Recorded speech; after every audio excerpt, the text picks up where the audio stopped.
క్రైస్తలో చేరొచ్చిన మీకు అందరికీ ప్రభువైన యేసుక్రీస్తు శుభాలు తెలియజేస్తున్నాను. ఈ దినము కొరకు ఏర్పాటు చేయబడిన లేఖన భాగము అపోస్తలుల కార్యములు 23వ అధ్యాయము 6వ వచనం. వారిలో ఒక భాగము సద్దుకయ్యులను మరి ఒక భాగం పరిసయ్యులనై ఉన్నట్టు పౌలు గ్రహించి, సహోదరులారా, నేను పరిసయ్యుడను, పరిసయ్యుల సంతతి వాడను.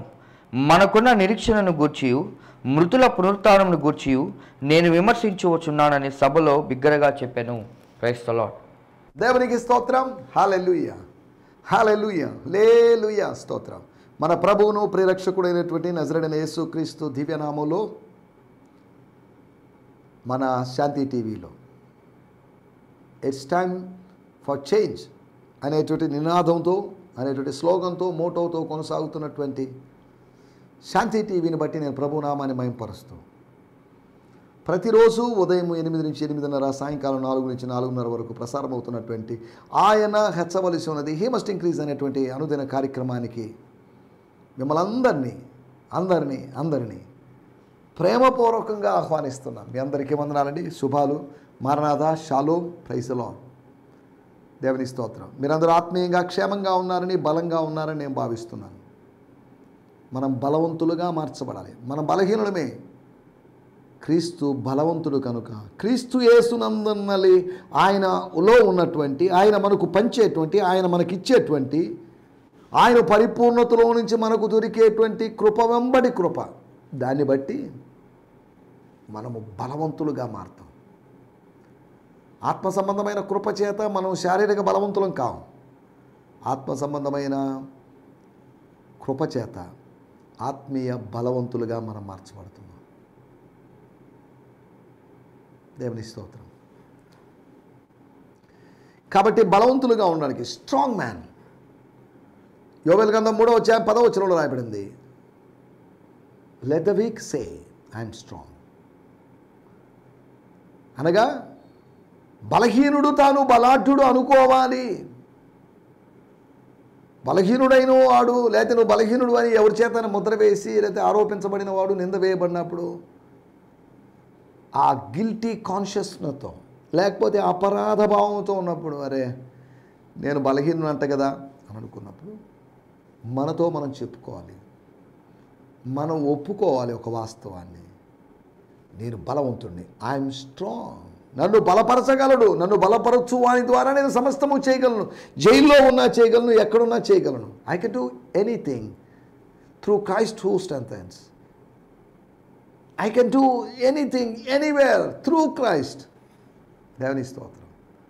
నన్ను బలపరచు వాని ద్వారా నేను సమస్తమును ఎక్కడైనా, ఎప్పుడైనా, ఎలాగైనా చేయగలను.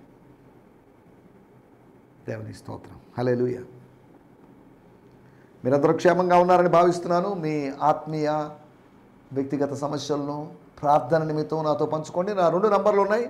వాట్సాప్ నంబర్లో మీరు కాంటాక్ట్ చేయొచ్చు. ఈమెయిల్ ఐడి ఉంది. ఫేస్బుక్ హీ మస్ట్ ఇంక్రీజ్ అనేటువంటి ఐడికి మీరు మెసేజ్ పెట్టచ్చు, లేదంటే సంతోష్ నెల్లూరు అనేటువంటి ఐడికి మీరు ఫ్రెండ్ రిక్వెస్ట్ పెట్టచ్చు. తద్వారా ఒక కమ్యూనికేషన్ ఏర్పడుతుంది. మీరు ఏ చర్చికి వెళ్ళినా నాకు సంబంధం లేదు. అలాగని అన్ని చర్చిలు కరెక్ట్ అన్ని చోట్లకి లేకపోతే వెళ్ళండి అని కూడా నేను చెప్పను. మీ స్థానిక సంఘానికి వెళ్ళండి.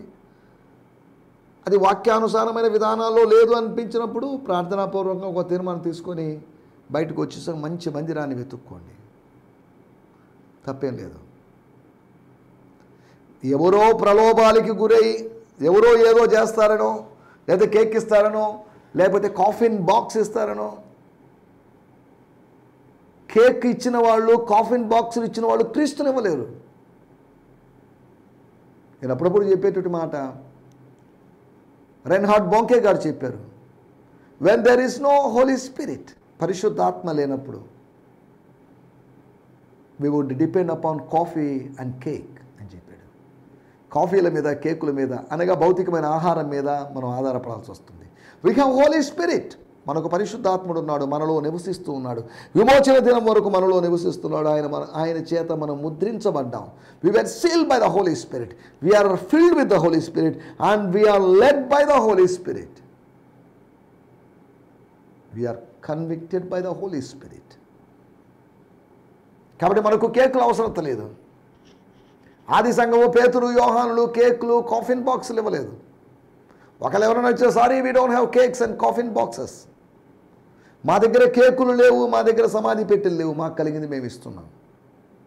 కానీ ఇలా ఇచ్చేవాళ్ళు అలా చెప్పగలరా? చెప్పలేరు.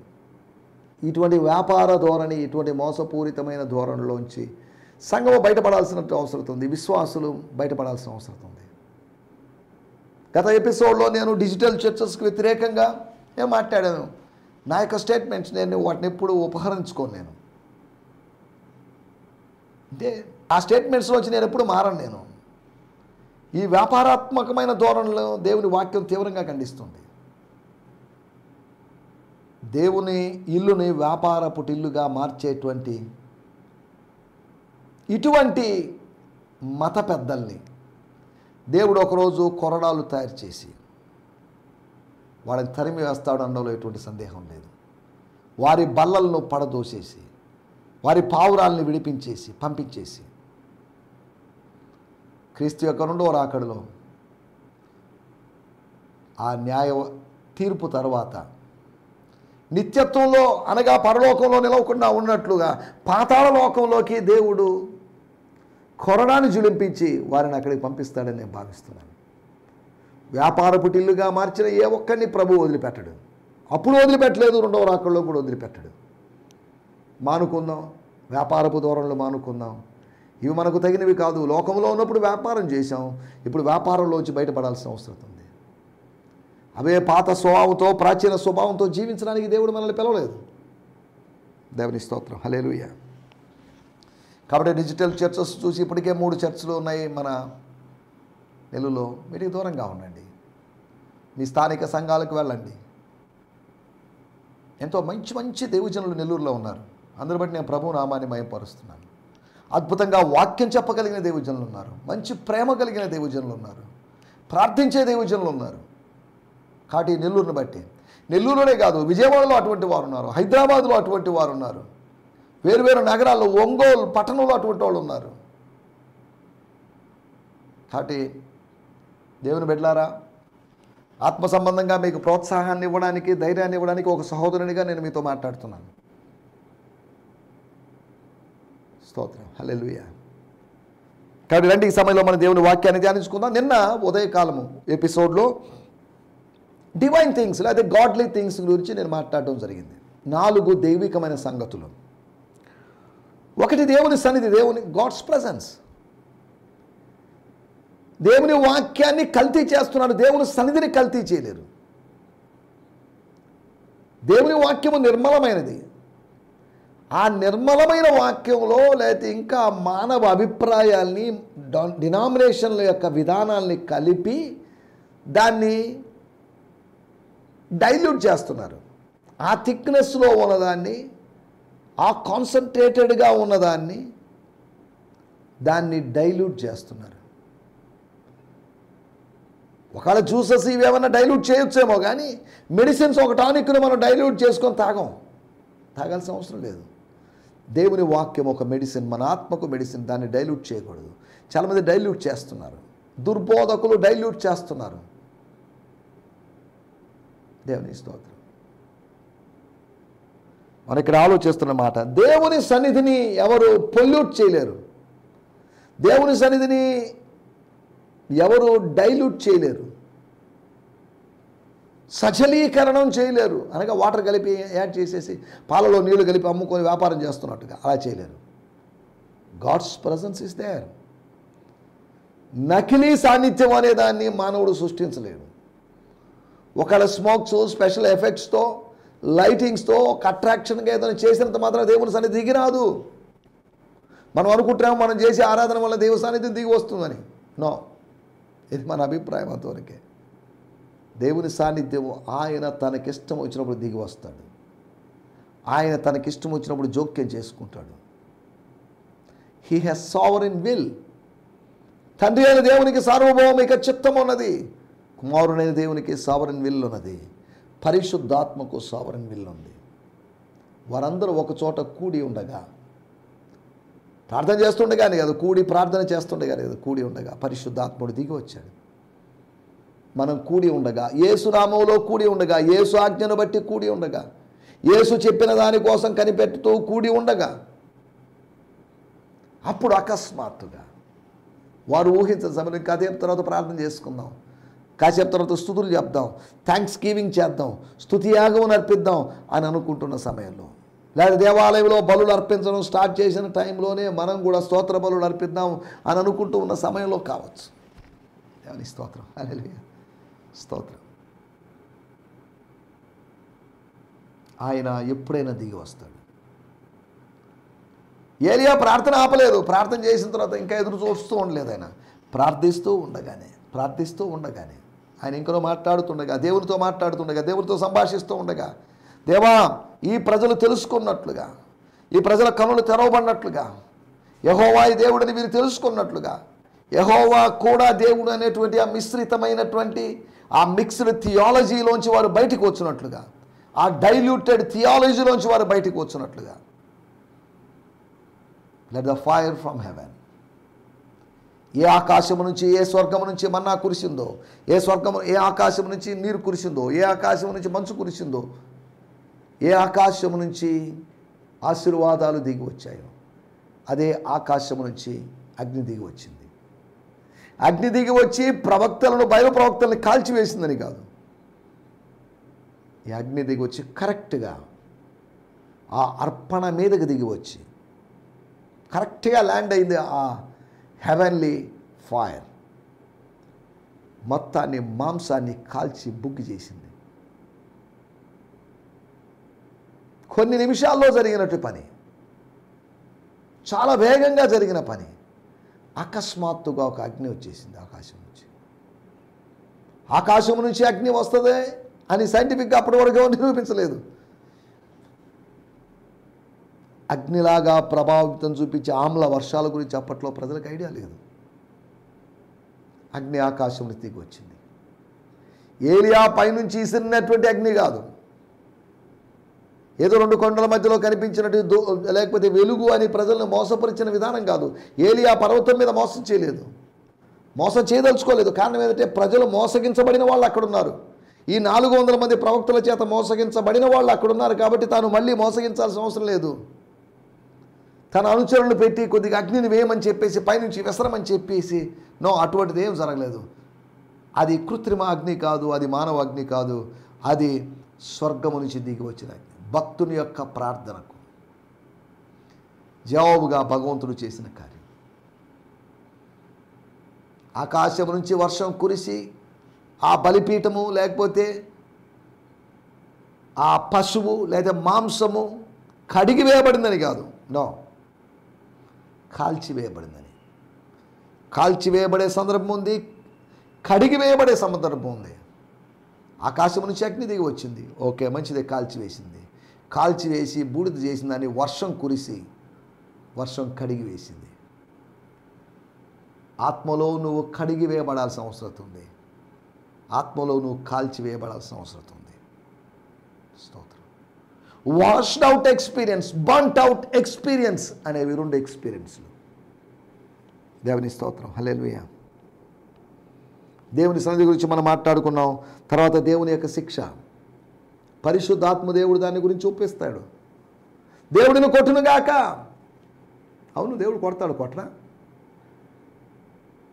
కొడతాడు. సున్నితంగా కొట్టచ్చు, స్ట్రాంగ్గా కొట్టచ్చు.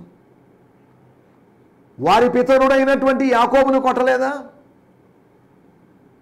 కాలు మీద కొట్టలేదా? తొడ మీద కొట్టలేదా? ఆ తుంటి నరం ఏమైంది? అతడు కుంటివాడిగా మారలేదా? కళ అడిగినప్పుడు ఏమైంది ఇలా కుంటున్నారు, ఏమైంది, ఎక్కడ నొప్పి? వాళ్ళు వైద్యం చేయడానికి ప్రయత్నం చేసి ఉండొచ్చు, వాళ్ళు ఆయిల్ పోయడానికి ప్రయత్నం చేసి ఉండొచ్చు, వాళ్ళు మసాజ్ చేయడానికి ప్రయత్నం చేసి ఉండొచ్చు. కుంటివాడిగా తాను నడుస్తున్నట్టు మొట్టమొదటి నడక తాను రేవు దాటాడు. తనకు నొప్పి తర్వాత తగ్గిందో లేదో మనకు తెలీదు, తన నడక మారింది. ఇంతకుముందు తడబడే విధంగా కాదు, ఇప్పుడు తడబడే విధంగా నడుస్తున్నాడు. అలా నడుస్తున్నప్పుడల్లా తనకు ఎబ్బోకు రేవు దగ్గర జరిగిన అనుభవం గుర్తొస్తుంది, తాను కొట్టబడినటువంటి అనుభవం గుర్తొస్తుంది. కోపించి కొట్టలేదు, కరుణ చూపించి, ఒక ఐడెంటిటీని మార్చి, ఒక అస్తిత్వాన్ని మార్చడం కోసమై ఆయన కొట్టినట్టుగా మనం అర్థం చేసుకోవచ్చు. ఇక మీదట శరీరం మీద ఆధారపడకుండా ఆత్మస్వరూపి అయిన దేవుని మీద ఆధారపడాలనే ఉద్దేశంతో దేవుని స్తోత్రం అతను గాయపడ్డాడు. దేవుని స్తోత్రం. కుంటివాడిగా వస్తున్నావేంటి? కాదు, ఇది ఒక ఆశీర్వాదం. This A part of blessing. నేను ఆశీర్వదించబడ్డాను, నా పేరు మారింది, నా నడక మారింది, నా గుండెలో గూడు కట్టుకున్న భయం పోయింది. ఐఎమ్ బ్లెస్డ్, నా భయం పోయింది, నేను దీవించబడ్డాను అని సాక్ష్యమై ఉండొచ్చు యాకోబుది. రండి, మనకు సమయం లేదు కనుక దేవుని నియామకం తర్వాత దేవుని వాక్యం అనేటువంటి దైవికమైన సంగతుల గురించి నిన్న మనం మాట్లాడుకున్నాం. స్తోత్రం. మనకి ఇంకో 12 నిమిషాలు మాత్రమే సమయం ఉంది కనుక మనం దేవుని వాక్యాన్ని ధ్యానించుకోబోతున్నాం. దేవుని వాక్యాన్ని శ్రద్ధగా ఆలకిద్దాం. మీరు ఉదయకాలపు మీ వ్యక్తిగతమైనటువంటి డివోషన్, వ్యక్తిగతమైన మెడిటేషన్ ధ్యానం ముగించుకున్నారని నేను భావిస్తున్నాను. ఒకవేళ అటువంటి ధ్యానం ముగించకపోతే ఇది మీకు ముగించుటే ఇది రెండో ధ్యానం, ముగించకపోతే ఇది మొదటి ధ్యానం. మీరు ఇంకా ఎక్కువగా ఆలోచించండి, దీని గురించి ప్రార్థించండి. దేవుడు ఇంకా ఆలోచన అనుగ్రహించినట్లుగా మీరు ప్రభు సన్నిధిలో ఉండాల్సిందిగా కోరుతున్నాం. దేవుని స్తోత్రం. గబగబా తినేయడం వల్ల, హడావిడిగా తినడం వల్ల గ్యాస్ ఫామ్ అయ్యే అవకాశం ఉంది. కానీ మెత్తగా నమిలి తినడం వల్ల గ్యాస్ ఫామ్ అయ్యేటువంటి అవకాశం లేదు. కాబట్టి మనం కూడా అట్టి అనుభవంలోకి వద్దాం. షూయింగ్ అనుభవం కాకుండా, నమిలేటువంటి అనుభవం కాకుండా, నెమరు వేసేటువంటి అనుభవంలో మనం ఉందాం. కాబట్టి దైవికమైన సంగతులు చేసుకుంటూ మనం ముందుకు సాగుదాం.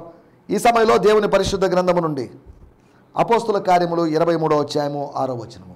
Book of acts 23:6.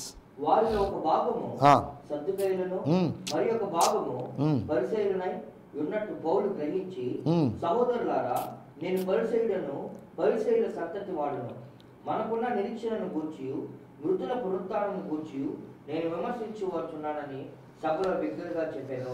దేవుని స్తోత్రం. వాడుక భాషలో కూడా మనం చదువుకుందాం. దానికి ముందుగా నేను చదువుతున్నాను 23వ అధ్యాయము 6వ వచనం. జస్ట్ దెన్, అంటే అప్పుడే, ఆ సమయంలో Paul realised that part of the council were సదుసీస్.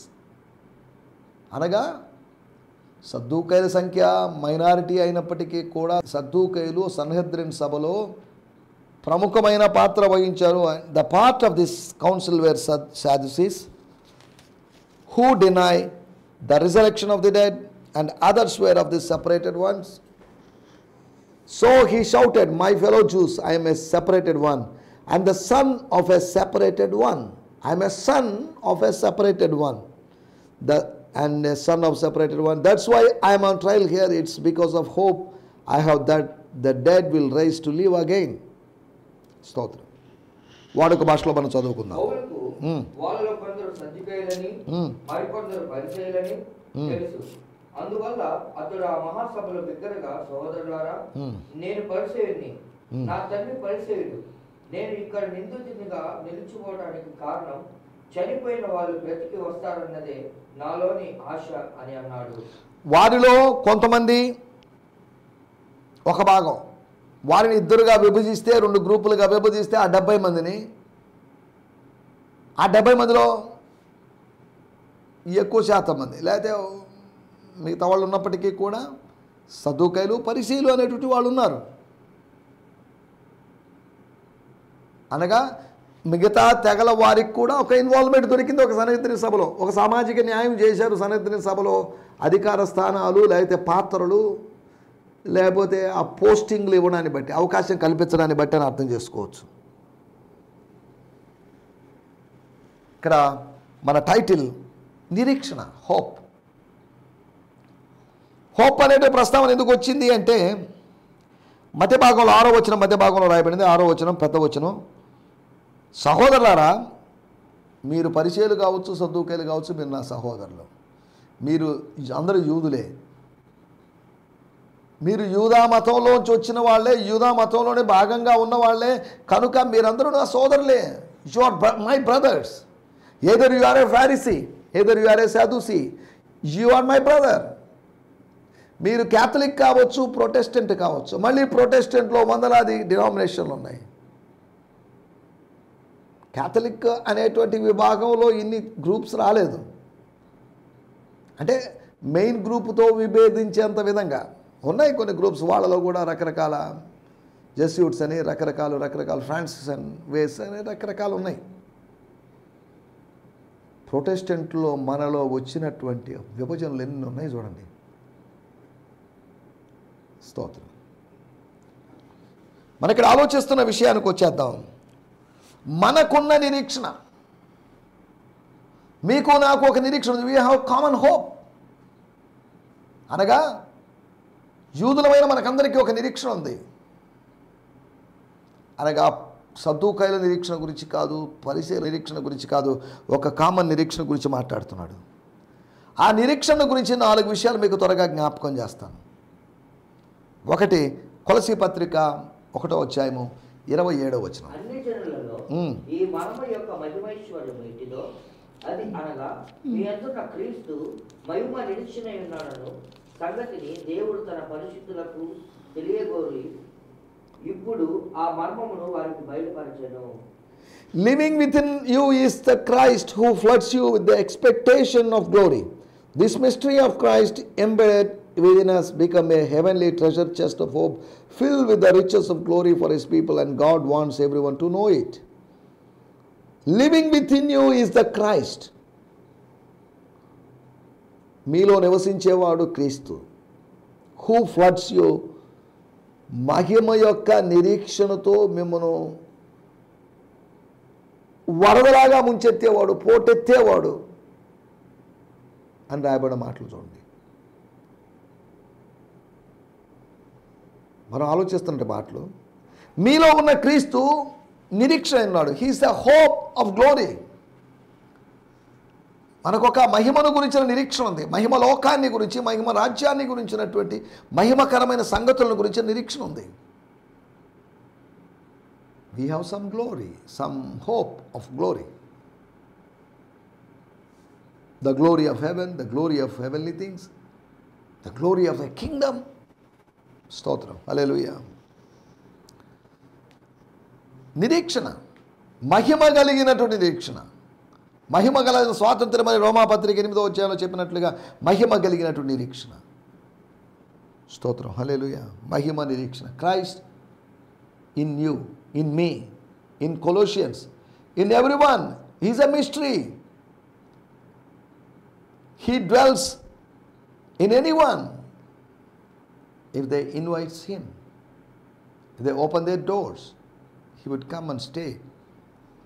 Christ in us is a mystery. He is a hope of glory. ఆయన మహిమ నిరీక్షణ ఉన్నాడు.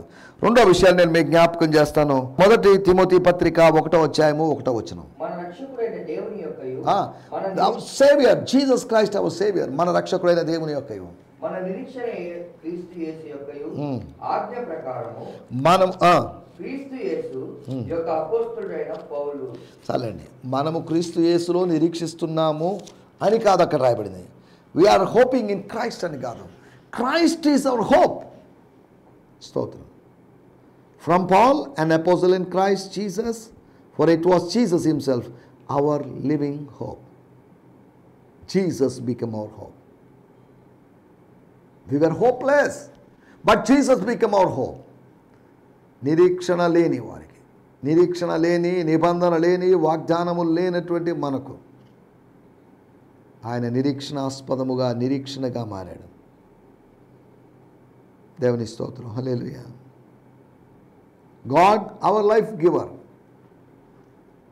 దేవుడు మన జీవమునకు కర్త, జీవాన్ని ఇచ్చేవాడు, మన రక్షకుడు అని రాయబడింది. స్తోత్రం. యేసుక్రీస్తు మన నిరీక్షణ. దేవుని స్తోత్రం, hallelujah. We could hope him more. ఆయనలో మనం నిరీక్షించవచ్చు. విస్తారమైన నిరీక్షణ ఆయన మనకు కలిగిస్తాడు. దేవుని స్తోత్రం. రెండోది మన నిరీక్షణ. ఒకటి మహిమ నిరీక్షణ, రెండోది మన నిరీక్షణ, మనకున్న నిరీక్షణ. మూడో విషయాన్ని నేను మీకు జ్ఞాపకం చేస్తాను.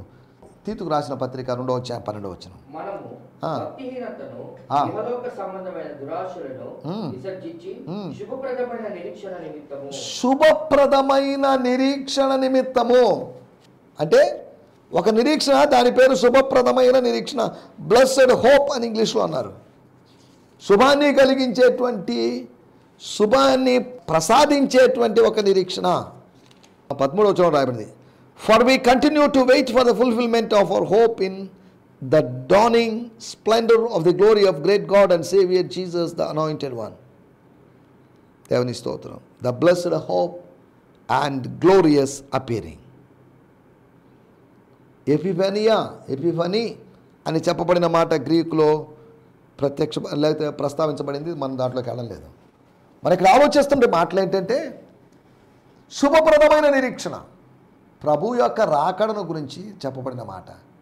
ప్రభు వస్తాడు, అప్పుడు శుభమే కలుగుతుంది. ఇప్పుడు అశుభాల్లో ఉన్నా కానీ ప్రభు వచ్చినప్పుడు, ఈ దేహ విమోచన జరిగినప్పుడు, దేహానికి జబ్బులు లేనప్పుడు, దేహం మట్టిలో కలిసిపోయినప్పటికీ కూడా స్తోత్రం, he become our hope. It's a blessed hope. ధన్యకరమైనటువంటి ఆ నిరీక్షణ. దేవుని స్తోత్రం. ఒకటి మహిమ నిరీక్షణ, రెండవది మనకున్న నిరీక్షణ, మన నిరీక్షణ, మూడవది శుభప్రదమైన నిరీక్షణ. నాలుగో విషయం నేను చెప్పి ముగిస్తాను. 1 పేతురు పత్రిక 1వ అధ్యాయము 3-4 వచనాలు. మన ప్రభువు యేసుక్రీస్తు తండ్రి అయిన దేవుడు స్తుతింపబడును గాక. మృతులలో నుండి యేసుక్రీస్తు తిరిగి లేచుట వలన కూడిన నిరీక్షణ మనకు కలుగునట్లు, జీవముతో కూడిన నిరీక్షణ మనకు కలుగునట్లు. ఎప్పుడు? ఆయన మృతుల్లో నుండి లేచుట వలన, అనగా ఆయన మరణమును జయించి లేచుట వలన. చదువుతున్నాను, celebrate with praises the God and the Father of our Lord Jesus, who has shown us extravagant grace. For his fountain of mercy has given us a new life. We are reborn to experience energetic hope through the resurrection of Jesus Christ from the dead. Energetic hope and రాయబడింది. స్తోత్రం. Some Greek manuscripts and Aramaic read the hope of life. జీవపు నిరీక్షణ, శుభప్రదమైన నిరీక్షణ లాగా జీవపు నిరీక్షణ, మనకున్న నిరీక్షణ. 4 విధాల నిరీక్షణల గురించి నేను మీకు మహిమ నిరీక్షణ అని, మనకున్న నిరీక్షణ అని, శుభప్రదమైన నిరీక్షణ అని, అంతేకాకుండా జీవముతో కూడుకున్న నిరీక్షణ అని. ఇటు నిరీక్షణ కలిగి, ఈ నిరీక్షణ మనకు క్రీస్తేనని, క్రీస్తులో ఉందని మనం జ్ఞాపకం చేసుకుంటూ ముందుకు సాగుదాం. హల్లెలూయా, హల్లెలూయా. మీ అందరికీ ఈ సందేశము మీకు ఆశీర్వాదకరంగా ఉందని నమ్ముచున్నాము. ప్రార్థనా అవసరతల కొరకు మమ్మల్ని సంప్రదించవలసిన మా చిరునామా గిద్యోన్ మిషన్ చర్చ్, 6వ వీధి, శాంతినగర్, నెల్లూరు 4, ఆంధ్రప్రదేశ్. పిన్ 524004. మా ఫోన్ నంబర్లు 7036443613 మరి ఒక నంబర్ 9392293010. మా ఈమెయిల్ ఐడి gfihmi2015@gmail.com. దేవుడు మిమ్మును ఆశీర్వదించునుగాక. ఆమేన్.